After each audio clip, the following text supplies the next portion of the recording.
here's the relationship between a sequence and a series. A sequence, this is in fact is the sequence of odd numbers 1, 3, 5, all the way up to 2n minus 1. A series is the sum of the terms of a sequence. Now, most of the series that we are going to work with will just be a finite sum of some sequence terms. But in any case, when I take a sequence and I add the terms together, what I get is called a series. Now, in this case, I'm adding the first 4 odd numbers in this series. I have this notation that stands for that. This is a capital sigma, the Greek letter sigma, in Greek it's the letter S for sum. And it starts at I equals 1 and goes up to 4, and you want to add all the terms that look like 2i minus 1. Starting with I equal 1, going up to and including I equal 4, and catching every integer between this one and this one. So it's I equal 1, I equal 2, I equal 3, I equal 4 into this expression right here, and I add each of the terms together that I get. So this notation right here is shorthand notation for this sum, 1 plus 3 plus 5 plus 7. So this is sigma notation or summation notation, and it's used to represent a series. So let's go to the board now and look at our first example. It says expand and simplify. And all we want to do here is get used to this notation, this summation notation. So what this notation right here means is to take all the things that look like this, starting with I equal 1, going to I equal 2, I equal 3, and I equal 4, and adding each of these things. So what it looks like then is this. 2 times 1 plus 4 plus 2 times 2 plus 4 plus 2 times 3 plus 4 plus 2 times 4 plus 4. So I use all the integers in order, starting with 1 and ending at 4. So here's I equal 1, 2, 3, 4 in this formula right here, 2i plus 4.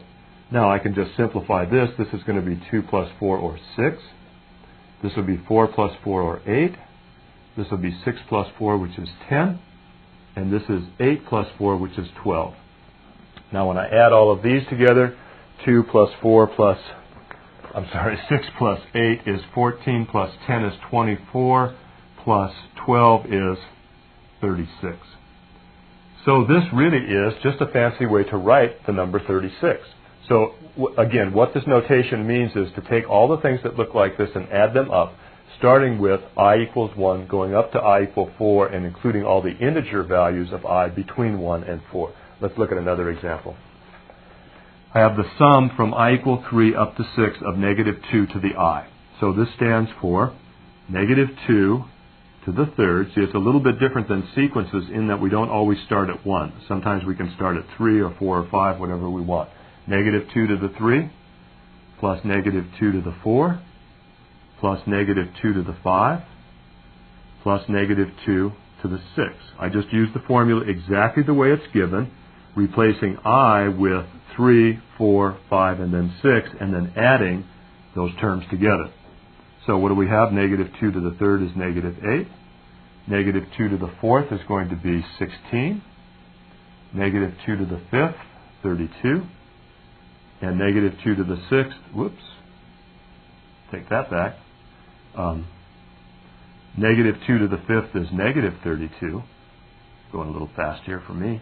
Negative 2 to the sixth is positive 64. So if I add the negative numbers together, I have negative 40.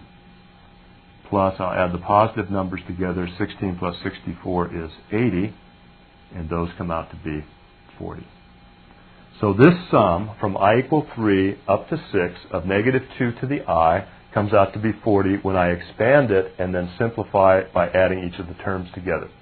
Now, it's not, sometimes the term in the summation notation itself will contain another variable besides I, and in that case you may end up with some things that can't be simplified, so all you can do is expand them. Let's look at our next example. We want the sum from I equal 3 up to 8 of x plus I to the I.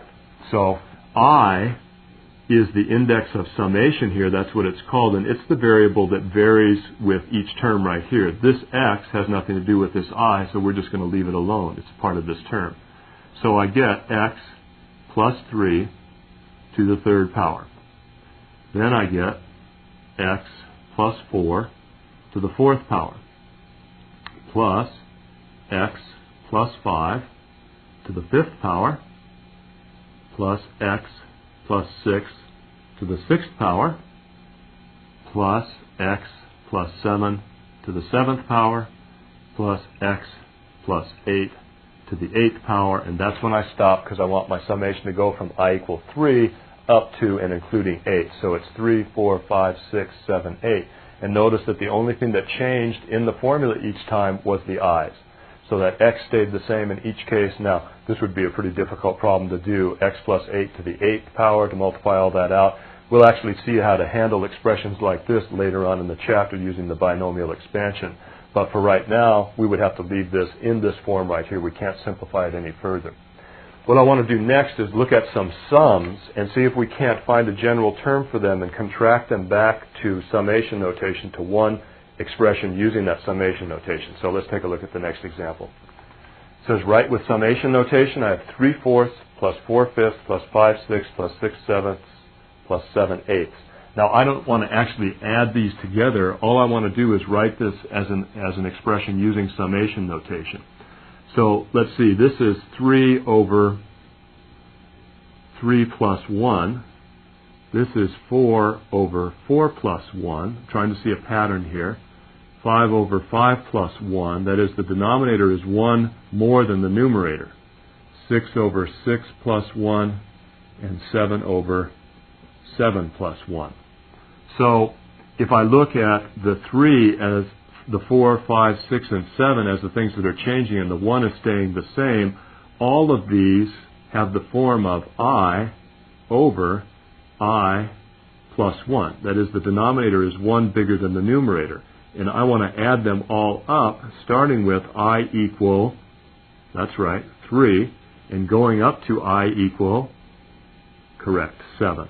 So this looks like the sum from I equal 3 up to 7 of all things of the form I over I plus 1. So when I put in 3, I get 3 over 3 plus 1, that's 3/4. Then I go to the next number, 4, I put it in, 4 over 4 plus 1, that's going to be 4/5. 5 over 5 plus 1, 5/6, so on and so forth. So it's the sum from I equal 3 up to 7 of I over I plus 1. So I didn't want to do this addition right here. All I want to do is contract it down and use summation notation to write an equivalent statement. Okay, let's look at the next example. Example 5, 4 plus 8 plus 16 plus 32 plus 64. Well, these again look like powers of 2, 2 to the 2nd, plus 2 to the 3rd, plus 2 to the 4th, plus 2 to the 5th, plus 2 to the 6th. So they all have the form 2 to the I, and I want to add all of them together, starting with I equal 2, that's right, I equal 2, and ending at I equal 6. So this is the notation that I would use to write this sum in a compact form using summation notation. So again, I know that you know how to add these numbers up. That's not the point of this problem. The point of this problem is to take a sum that involves some formula that's being repeated and write it using summation notation. So each of these things that we've worked with in this section right now have been called series.